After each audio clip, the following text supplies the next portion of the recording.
It was a Tuesday when everything snapped, not in a dramatic, movie-style explosion of yelling and door slamming. No, it was quieter than that. It was the kind of snap you feel in your chest, subtle but final, like a hairline fracture becoming a full break. My name's Aiden, I'm 28, and until 3 weeks ago, I lived with my parents in the same house I grew up in.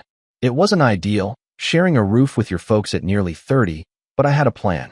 I'd been working full-time at a logistics firm for 5 years, slowly building up savings. No vacations, no big splurges, not even a proper gaming setup. Every paycheck, I'd set aside what I could, tucking it into a high-yield account titled simply, First Home. It wasn't just a dream, it was the dream. My escape. My someday. I didn't mind living in the converted attic above the garage for a bit longer if it meant that one day I'd have keys to a place that was mine. I'd scroll through listings late at night, imagining what I'd do with a tiny backyard, how I'd paint the walls, the kind of quiet that didn't come with footsteps above your ceiling or the sound of your dad's TV bleeding through the floorboards. My parents knew I was saving. They even used to make little comments about how disciplined I was. At Christmas last year, Dad clapped me on the back and joked, "You'll own a house before you own a new pair of shoes." I laughed too. At the time, it still felt like we were on the same team. The dynamic in our house wasn't toxic exactly, but it wasn't balanced either. My younger sister, Brianna, moved out when she was 21, but even now at 25, she had this magnetic pull over our parents. Every time she came home, they lit up like the sun had walked through the door. She'd tell stories about work, she's in marketing, and they'd hang on every word like she was delivering a TED Talk. If I mentioned anything about my job, it was always, "That's nice, dear," followed by a quick pivot to Brianna's latest accomplishment. She had recently gotten engaged to a guy named Chase, who was, to his credit, very polite, very clean-shaven, and very into craft cocktails. The wedding planning had taken over every dinner conversation, even though it wasn't happening until next year. Still, I kept my head down. I was used to being the afterthought, the responsible one, the quiet fixer. Need someone to help move a couch? Aiden. Can't figure out the printer? Aiden. Someone has to wait at home for the new dishwasher delivery? Aiden again. I didn't complain. It felt like part of the deal. Live at home, help out, keep saving. I thought we had an understanding. But over the past couple of months, I noticed things were shifting. Strange comments. Questions about my savings that didn't feel like idle curiosity. One night over dinner, Mom casually asked, "How much do you have saved now? You must be close to a down payment, right?" I remember feeling a jolt in my chest, like I'd just been called on in class and hadn't studied. I shrugged it off with, "Still saving. Not quite there yet." She nodded, but something about the way her eyes narrowed stuck with me, like she was adding something up. Then the kitchen demo started. It wasn't a small facelift. It was a full gut job, cabinets torn out, walls knocked down, shiny new island planned, marble countertops, new appliances, the works. It caught me completely off guard. My parents had always been practical, borderline stingy. The stove we'd had since I was 10 still had one burner that only worked if you smacked it just right. I remember coming home from work one Friday and seeing the fridge unplugged, shoved into the hallway. The next morning, contractors were there, boots stomping across the tile as they took measurements and shouted instructions. I asked about it at dinner that night, keeping my voice light. Did I miss something? When did we decide to remodel the kitchen? Dad barely looked up from his plate. Your mom wanted a change. It's been overdue. Mom gave me a smile that didn't quite reach her eyes. We figured it was time. And it benefits all of us, doesn't it? I nodded slowly, still unsure why it felt off. But the bigger hammer was yet to fall. It came a week later, when I was trying to log into my bank account to check my balance, and the screen flashed a message, insufficient funds. At first, I assumed it was a glitch. I backed out, refreshed the page, tried again. Same thing. I blinked at the number. 0. Not a dollar left in the First Home account. I just sat there, staring at the screen like it would explain itself. It didn't. I ran downstairs, phone in hand, adrenaline rising like a tidal wave. Did one of you touch my account? I asked, trying to keep my voice steady. Mom didn't even blink. Oh, that, she said, wiping her hands on a dish towel. We used it for the kitchen remodel. I laughed. I actually laughed. What are you talking about? She turned to face me, lips pressed together. You live here, Aiden. This house is your home too. We needed a new kitchen, and you benefit from it just like we do. It felt like the floor had dropped out beneath me. That was my life savings. And now it's part of your home, she said, like I was being difficult. Don't be dramatic. I turned to Dad. You're okay with this? He gave me a half-hearted shrug. Well, I'll enjoy it. You can't take money with you when you're dead. That was when I asked the question I didn't want to ask. How did you even access my account? Mom smirked. That same tight little expression she made when she thought she was being clever. We know your password. You use the same one for everything. Always have. You left your laptop open one day. My stomach dropped. I felt exposed. Violated. Not just because they stole from me, but because they'd snooped, cracked into something that was supposed to be mine. They didn't even try to hide it. They acted like it was normal. Like it was fair. That night, I didn't sleep. I packed. I froze every account I had. Changed every password. Called the bank, flagged the transaction. They said they'd open an investigation, but since it was technically a family transfer and I hadn't filed a police report yet, there was little they could do right away. I didn't bother arguing. I was already done. I left at 3 a.m., before sunrise, just threw my duffel in the car and drove to my friend Logan's place across town. He'd offered me his spare room months ago when his roommate moved out, and I'd said no at the time. But now, the key he'd given me just in case burned in my hand like a lifeline. I didn't leave a note. The next morning, my phone was lighting up, texts from Mom like nothing happened. The contractor is coming at 10. Can you make sure you're home? We need to decide on the backsplash today. And finally, when I didn't reply, where are you? Then came the kicker. 2 days later, the contractor called me. Personally.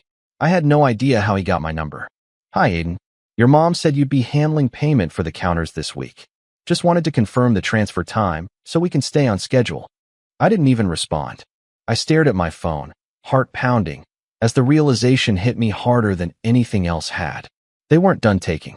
They were still expecting more. And that was when I knew. This wasn't over. Not by a long shot. I didn't respond to the contractor's message. I just let it sit there on my phone like a ticking bomb. I wasn't ready to confront it yet. I wasn't even sure how to process it. The idea that my own parents had drained my account was bad enough, but that they'd just keep passing along invoices as if I was their personal bank? That made something in me crack. Logan noticed it that morning. We were sitting in his kitchen, sipping coffee. Or, rather, he was sipping. I was just holding the mug, staring at it like it might have answers. You all right? He asked cautiously. He wasn't the type to pry, but Logan and I had been friends since college. He knew my moods like clockwork. They used my savings for the kitchen remodel, I said. My voice came out flat, like I was reporting the weather. All of it. Every dollar. Logan blinked. What? Your parents? I nodded. But didn't you say that was for your house? I gave a weak laugh. Yeah, that's what I said too. He set his mug down. Tell me you're joking. I wish I was. Logan didn't say anything for a minute. He just sat back in his chair, jaw tight. Dude, that's theft. Yeah, well, I muttered. They're calling it a family investment. He looked at me, eyebrows raised. You call the cops yet? I shook my head. Not yet. Trying to figure out if I can even prove it. Logan didn't pressure me. He just said, well, you're not paying that contractor. And you're staying here as long as you need, all right. I nodded, and for the first time in days, I felt like someone was actually on my side. The following week was radio silence from my parents. At first, I thought they were finally realizing I wasn't coming back. That maybe they were feeling some sliver of remorse. But then Brianna called. Aiden, what is going on? She asked, her voice dripping with annoyance instead of concern. Excuse me. Mom and Dad are freaking out. Contractors are threatening to walk off the job. They said you ghosted them. Why are you making this such a big deal? I felt my fingers curl into a fist. They stole my savings, Bri. That's what. Oh my God, she groaned. You're still on about that? I blinked. Still? It happened last week. She scoffed. You live in the house. You use the kitchen. Why are you acting like they robbed a stranger? I took a deep breath. Because they did rob someone. Me. She didn't reply immediately. When she did, it was with that voice she always used when she wanted to feel smarter than everyone else. You're being petty. They raised you. They supported you. You owed them something anyway. That line hit like a slap. I owed them. They had siphoned off my future and called it a debt I owed. Something in me flipped hard. Tell you what, Bri, you can pay the next invoice. You still use the kitchen too, right? She went quiet for a beat, then muttered, I don't have that kind of money. Neither do I said, and hung up. For a while, I tried to go back to normal. I focused on work. Logan kept me company, but my thoughts kept circling the same drain. The sense of violation. The casual way they'd taken everything from me. It wasn't even about the money anymore. It was about the message underneath it. You don't matter as much as we do. Then I heard from Aunt Denise. She called out of the blue, which was unusual. She only ever called for holidays or funerals. I almost didn't answer, but curiosity got the better of me. Aiden, honey, I just wanted to check in on you, she said, her voice unusually gentle. I hesitated. Why? Well, she sighed. Your mom's been calling everyone. She says you abandoned the family and left them in the middle of a remodel. Said you took off without warning, and now she's stuck with unpaid bills. I felt my blood boil. She what? She's making it sound like you committed some kind of betrayal, Denise continued. Like you were supposed to help out, and you ditched them instead. I wanted to scream. Instead, I took a breath and said, she stole my life savings, Denise. I didn't abandon anyone. There was a long pause. Then, to my surprise, Denise said softly, I figured there was more to the story. I told her everything. Not for pity, just to get it out. I told her about the hacked account, the smirk, the contractor, Brianna's lecture. She didn't interrupt. She just listened. When I was done, she let out a low whistle. Wow, that's a lot. Yeah. You know, Aiden, she said. I always knew your mom could be forceful. But this is different. That word stuck with me. Different. It validated everything I'd been struggling to articulate. It wasn't just a misunderstanding. It was a betrayal. Over the next week, I started to see the ripple effect. I got texts from extended family, cousins I hadn't talked to in years, all asking the same question. Why did you bail on your parents? Why would you leave them hanging? Is it true you emptied your own account just to spite them? They were rewriting the narrative, painting me as the selfish son who didn't want to help. And the worst part? People believed them, because I'd always been quiet, passive, the one who never made waves. I was being erased and replaced with a caricature, all while they basked in their new quartz countertops. One afternoon, Logan came home with takeout and tossed me a soda. You doing okay? I shrugged.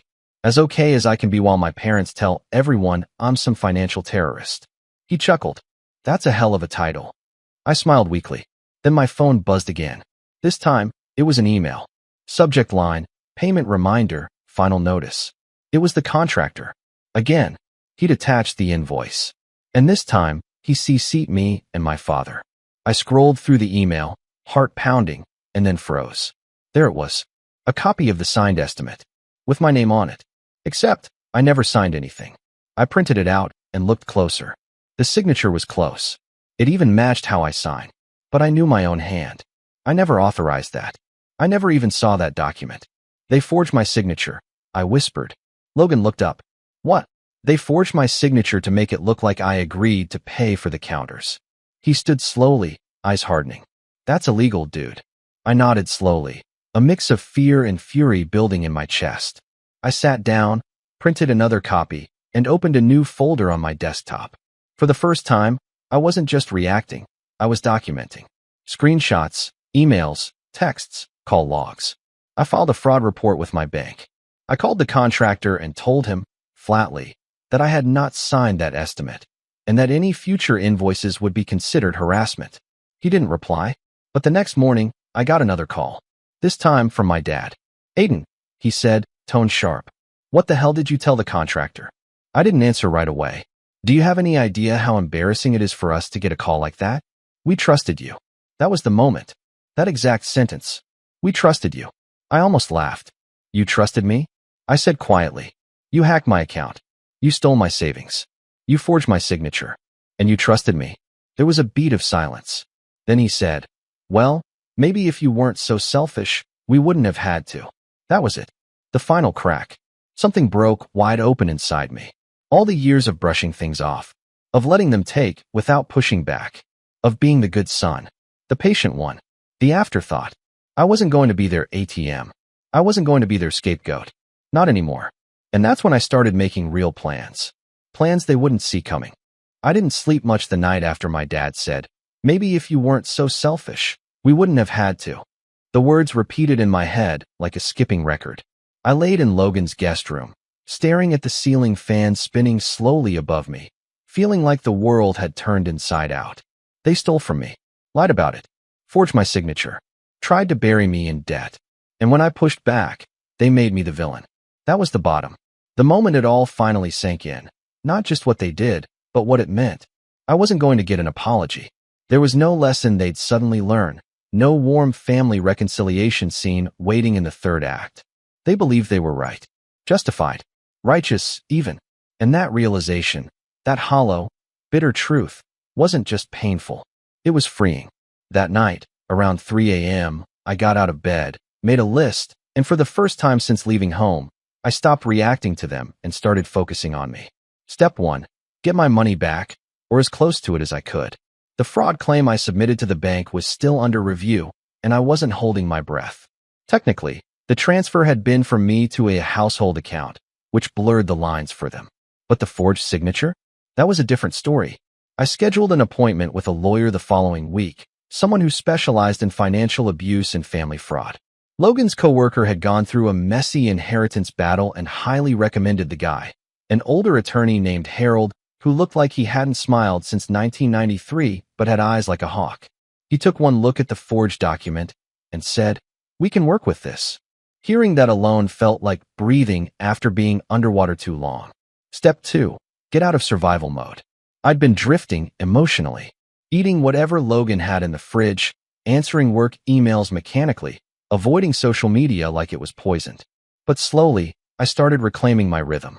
I changed my phone number, closed the old email tied to all my family contacts, and created a new one just for personal use. I picked up an extra freelance side gig doing logistics consulting online, and it paid better than expected. 2 weeks in, I'd already pocketed enough to start building a new savings account. This one under two-factor authentication, and with a password even I could barely remember. I didn't tell anyone. Not Logan, not my coworkers, no one. I was done explaining myself. Done seeking validation. This rebuild was mine. Step 3. Set boundaries. Iron once. Mom sent me a text one morning out of the blue. "The fridge came today. Looks amazing. You should come see it." Smiley face. No apology. No acknowledgement. Just an emoji and an invite to admire the thing they bought with my money. I didn't reply.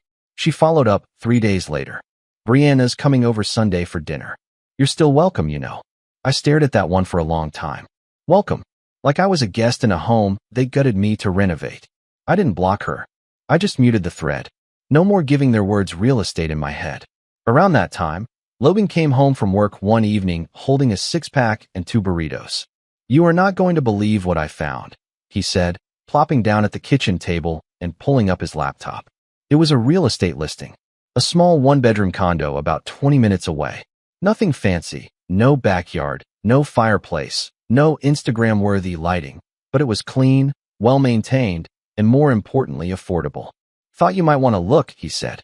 "I know you're still recovering, but figured it couldn't hurt to browse." I didn't say anything for a moment, just stared at the screen. The pictures, the hallway, the modest little balcony, a place that could actually be mine. "I'm not ready yet," I said finally, voice quiet. "But thanks." He nodded, didn't push, just handed me a burrito and cracked open a beer. I didn't open the listing again for 3 weeks. But when I did, I saved it, just in case. As the weeks rolled on, the pieces kept falling into place. The lawyer had sent a demand letter to my parents, outlining the fraud and requesting repayment under threat of civil suit. I hadn't told him to go nuclear. He did it himself after reviewing everything. Harold was blunt. "They're banking on you being too nice to fight back. Prove them wrong." The response came 2 days later. A formal letter from a different lawyer, one I recognized as a family friend. It was patronizing, full of soft language like familial misunderstanding and mutual benefit. At the end, it offered a settlement, $8,000. They took nearly $38,000 from me, and they offered 8. I didn't even have to think about it. I told Harold to reject it outright. He raised his eyebrows. "You sure?" I nodded. "They don't get to lowball their way out of this." He leaned back, clearly pleased. "Good. Let's proceed." For the first time in my life, I wasn't playing the peacekeeper. I wasn't smoothing things over, shrinking myself down to avoid conflict. I was standing up, and it felt good, not loud or dramatic. Just solid. Like I'd finally grown a spine thick enough to carry my own weight. And then some. Around that same time, something unexpected happened. I got promoted. It wasn't flashy, a new title, a modest pay bump, but it came with more autonomy and the freedom to work from home 3 days a week. My manager, Alicia, pulled me aside and said, "You've been dialed in these last couple months. Keep this up, you'll go far." I didn't tell her what fueled it. That every spreadsheet I crushed, every client I impressed, was powered by the anger and betrayal I'd swallowed like fire. I just thanked her and took the win. I used the bonus to finally buy something for myself. A desk. A real one. Not a hand-me-down. Not a folding table. A sleek, walnut L-shaped desk that made Logan whistle when he saw it. Damn, that's the kind of desk a CEO dies behind. We laughed, but part of me didn't laugh. Part of me looked at that desk and thought, yeah, one day maybe. Not long after, I ran into Brianna. Total accident. She was at a local cafe with her fiancé Chase, and I had stopped in to grab a coffee after a meeting. I almost turned around when I saw them, but it was too late. She'd already spotted me. "Aiden," she called, waving like we were long-lost siblings. I gave a polite nod, hoping she'd leave it at that. She didn't. She came over, full smile on her face. "You've been ignoring my texts." I shrugged. "Been busy." She clicked her tongue. "Well, you look good at least. Better than I expected." "What's that supposed to mean?" She laughed, like it was a joke. "Just, after the whole tantrum." There it was. That word. I looked at her, really looked at her, and realized something. She still didn't get it. "You think I had a tantrum?" I asked quietly. She blinked. "Well, yeah. I mean, come on, Aiden. You disappeared. You made Mom cry. You lawyered up. They stole my savings." "It wasn't like that. They forged my signature." Brianna shifted uncomfortably. "They just didn't know how else to ask for help." I smiled, cold and small. "Funny. I don't remember them asking." She didn't have a comeback. I finished my coffee and left. Didn't even look back. It was the first time I walked away from her without carrying a backpack of guilt. And it felt like flying. I went home that night. Logan's home, still technically, but it felt like mine now too, and sat at my new desk. Pulled up the saved real estate listing. It was still available. The price had dropped by $2,000. I stared at it for a long time, heart thudding. Then I opened a new tab. Mortgage calculator. I was getting close. Closer than I'd ever been. And as the numbers came together on the screen, a small smile curled at the edge of my lips. They took a piece of me, but I was building something better. Quietly, steadily. They thought they buried me. They didn't know I was a seed. It was a Tuesday again. Strange how Tuesdays seemed to mark turning points in my life. The first time they stole from me, it was a Tuesday. And now, months later, I was holding the final bank letter confirming the fraud ruling in my favor, also on a Tuesday. The bank hadn't recovered all of the funds, but they returned a little over $18,000 to me. That, combined with the extra freelance work and my now even higher paying promotion, Alicia had bumped me again after I helped land a massive client. Put me within arm's reach of something I hadn't dared think about in months. Homeownership. On my terms. I sat at my desk, that sleek walnut L shape that had come to symbolize everything I was quietly reclaiming, and stared at my laptop. The real estate listing was still bookmarked in my browser, but I hadn't clicked it in weeks. Not because I wasn't ready, but because something had shifted. I no longer just wanted to move on. I wanted to make it matter. It wasn't about revenge at first. Not consciously. But once the pieces began to fall into place, once I started noticing just how deep my parents' manipulation went, I knew that just walking away wasn't enough. I wasn't going to yell. I wasn't going to burn bridges in some big, dramatic blowout. I was going to let the bridge collapse under them, brick by brick, while I stood on the other side and watched. Because here's what I discovered during my quiet rebuild. There were cracks in their house. And I'm not just talking about the kitchen. I'd been out of their home for nearly 4 months now. The lawyer Harold was working the civil case slowly, deliberately, and methodically, knowing full well my parents were bluffing their way through their own lawyer's weak defense. In the meantime, I started digging, not out of spite, but out of curiosity at first. I wanted to understand why they'd been so desperate. Turns out, the kitchen remodel wasn't just a frivolous project.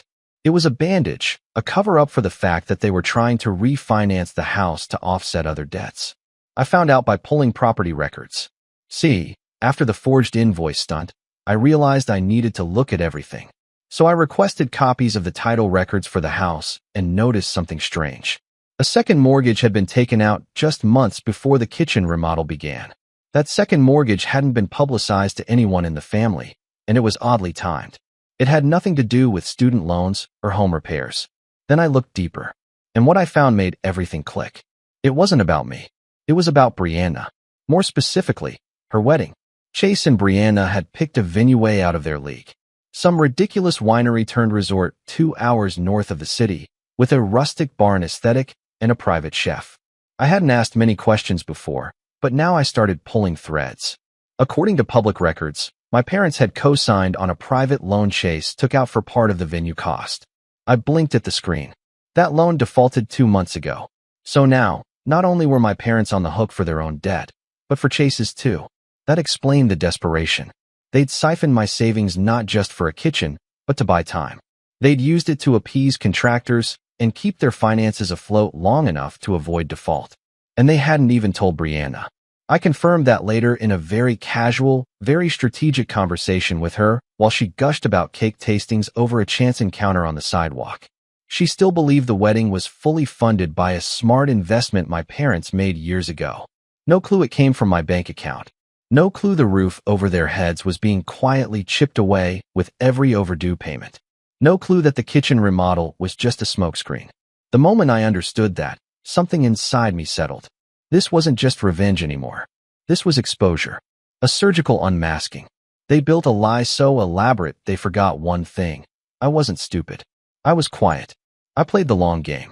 Always had. And now, they were playing mine. I started with the civil case. Harold and I reviewed our timeline and evidence. We were approaching discovery, and their side was stalling, asking for extensions, avoiding depositions, trying to drag it out. So we filed a motion to expedite and attached the forged signature documents and included proof that my login credentials had been accessed from their IP address. The day the motion was filed, I got a call from Brianna. "Aiden," she said, exasperated, "what are you doing?" "Following the law." I replied, tone even. "You're trying to ruin them. They did that on their own." She sighed into the phone. "You know they can't afford this. Chase and I are already covering the rehearsal dinner now." I nearly laughed. Sounds like they can't afford a lot of things. Weird how they still found time to steal from me. She tried again. "Please just can't we settle this? You're not involved in this case, Brianna. I suggest you stay out of it." She hung up on me. That was the first satisfying moment. The second came a few days later. Harold called and said the judge approved the expedited motion. Depositions were now required within 3 weeks. Their lawyer would need to submit evidence or face default judgment. They were cornered, but I wasn't finished. That night, I opened my browser again, found the listing, the same one Logan had shown me. It was still on the market. Price had dropped again. I called the realtor the next morning. She was cheerful. "It's still available. It's been sitting for a while, actually." "Why?" "Seller moved out of state. Wants to close quickly. Willing to negotiate." "Can we schedule a showing?" "Of course." "How's Thursday?" I paused. "Make it Tuesday." When I stepped into the condo, it felt surreal. Not luxurious, just real. No one else's name on the lease. No one else's energy in the walls. It was a blank slate. The kitchen wasn't fancy, but it was mine. No marble counters. No designer backsplash. Just clean lines and functional space. It was perfect. I put in an offer that night. Low, but fair. They accepted it the next morning. And then, I did something I hadn't done in months. I smiled. Not the polite kind. The real kind. The one that says, "I survived you." I started packing that week. Told Logan I'd be out in a month.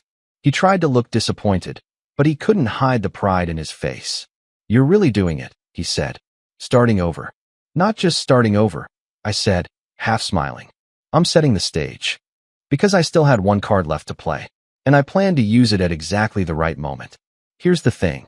When people build their reputation on lies, it doesn't take much to bring the whole thing down. Just one truth. Dropped at the perfect time. And I knew exactly when that would be. The wedding. It was 3 months away, and I had an invitation. They'd sent it months ago, back when they still thought I'd eventually calm down and rejoin the family fold. When they believed I'd show up, gift in hand, pretending none of this had ever happened. I hadn't RSVP'd. Not yet. But I would. Because I had plans for that day. Plans that would make every forked lie they told come back to bite them. Quietly. Legally. Perfectly timed. They wanted a perfect wedding? Then they shouldn't have stolen from the one person who knew exactly where the cracks were. And I had just enough time to prepare the final blow. I RSVP'd 2 weeks before the wedding. Will attend. I checked, along with the polite little box for +1. Logan laughed when I told him. I thought you were going to burn the invitation, he said. No, I replied. I'm going to frame it. The wedding was set to take place at the Evergreen Hills Vineyard, this sprawling, whitewashed fantasyland dressed up as a rustic chic wedding venue. It had string lights wrapped around every fence post, a massive floral arch, and servers in suspenders walking around with trays of miniature quiches and cocktails that probably had rosemary in them. It looked expensive. It was expensive. And the moment I pulled into the gravel parking lot, it all felt fake. Beautiful. Well arranged. But fake. Like a stage play where no one realized the props were already cracking. Logan came with me, clean-cut in a navy suit, helping me blend in like I was just another guest. We mingled, sipped overpriced lemonade, and avoided my parents, who were floating through the crowd like minor royalty. Mom wore a floor-length cream dress with lace sleeves, trying to look like she belonged on the cover of a lifestyle magazine. Dad was stiff in his tux, his smile strained, scanning the crowd as if waiting for something, or maybe trying to avoid someone. I hadn't seen either of them since the last time they tried to convince the court it was all a misunderstanding. Spoiler alert, that didn't work. See, after the expedited court order, Harold moved fast. Too fast for them. The forged signature, the unauthorized transfer, and the mounting documentation of their deception formed a tight, airtight case. We'd filed for civil damages totaling $42,000, my stolen savings, legal fees, and additional damages for the unauthorized use of my identity and forged documentation. They tried to settle twice. First at $8,000, then at $12,000. Harold sent both offers back with a single word: insulting. 3 days before the wedding, we got the ruling. They lost. The court ordered them to repay the full $42,000, plus $6,000 in interest and $4,500 in attorney fees. $52,500 in total. They had 30 days to pay or face lien proceedings against their home.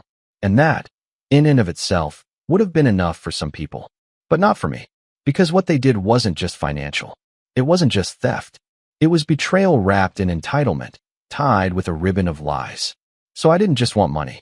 I wanted truth. And that's what I delivered at the perfect time. The wedding reception started around 6, just as golden hour lit the vineyard in soft amber light. The ceremony itself had been exactly what I expected, full of fake tears, dramatic vows, and Chase looking like he was about to marry into royalty. Brianna was radiant in her dress, of course, and to her credit, she genuinely looked happy. I almost felt bad. Almost. Because she still didn't know where the money came from. Didn't know what her parents had sacrificed to give her this day. Didn't know that her dream wedding was built, quite literally, on stolen ground. And now? Now, she was about to. I waited until the speeches were halfway through. They'd gone the full rom-com route. Best man jokes, teary toasts, a slideshow of their engagement trip to Spain. Then the mic passed to my dad. He stood up, glass in hand, beaming. Family and friends, he began. Thank you all for being here to celebrate this incredible moment. Brianna, our beautiful daughter, has always been the light of our lives. He went on for a while, bragging about her job, her ambition, the way she deserved every ounce of joy. He even made a joke about Chase being lucky to have her. And then, as if on cue, he added, "This wedding has been a labor of love, and we were more than happy to contribute everything we could to make it happen." He looked proud, triumphant, and that's when I stood. Logan looked at me once, gave a short nod. I walked calmly to the back of the room, where a small projector had been set up for the slideshow. The wedding planner, flustered, whispered, "Excuse me, that's off limits." I smiled. "It's all right. I'm family." And then I hit play. The screen blinked to life again. But this time, it wasn't photos of Brianna and Chase at the beach. It was a single document. The bank transfer authorization, showing my name and account number. Then the forged signature. Then a screenshot of the ruling. Case number. Judge's stamp. $52,500 owed in damages. Gasps rippled through the room like a wave. My parents froze. Brianna's jaw dropped. What is this? Someone whispered. I stepped forward, microphone in hand now. Calm. Clear. That, I said, gesturing to the screen, is how this wedding was paid for. The silence was immediate and suffocating. My parents, I continued, voice even, emptied my savings account, money I'd been building for 5 years, to help cover the costs of this venue, this food, that wine you're drinking. They forged my signature on an estimate and lied to contractors. They stole from their own son. I let that settle in the air like dust. They said it was a family contribution. They called me selfish for objecting. And when I took them to court, they lied again. I turned to Brianna, who was staring at me like she'd seen a ghost. You didn't know? I believe that. But now you do. I nodded at the DJ, who promptly turned off the screen. And then I walked out. Not fast. Not dramatic. Just calm, with Logan behind me. We passed a dozen stunned faces on the way to the door. Some shocked, some angry, some deeply uncomfortable. My parents never moved. Not once. They just stood there, hollow-eyed, watching everything crumble in real time. We stepped outside into the twilight, and Logan whistled low. You really did it. Not yet, I said, because that wasn't the final blow. That came 2 days later. See, the judgment had a 30-day payment deadline. But I knew something they didn't. Their house. It was still carrying that second mortgage. That co-signed loan with Chase. Still unpaid. Between the lien I was about to file and the wedding costs, they had 2 choices. Pay me in full immediately, or lose the house. I filed the lien that Friday morning. And a week later, their lawyer called with an offer. Full payment. No negotiation. They wired the $52,500 the next day. I didn't respond to the email. Didn't return the call. Didn't even smile when the funds hit my account. Because I wasn't surprised. When people build a kingdom of lies, all it takes is one truth to bring the whole thing down. The next month, I moved into my condo. No fanfare. No ribbon cutting. Just me, a key, and the quiet peace of ownership. I set up my desk by the window. Hung my framed RSVP card above it. Sometimes I look at it and remember how it all began. And sometimes, when I'm sipping coffee on my balcony, I wonder what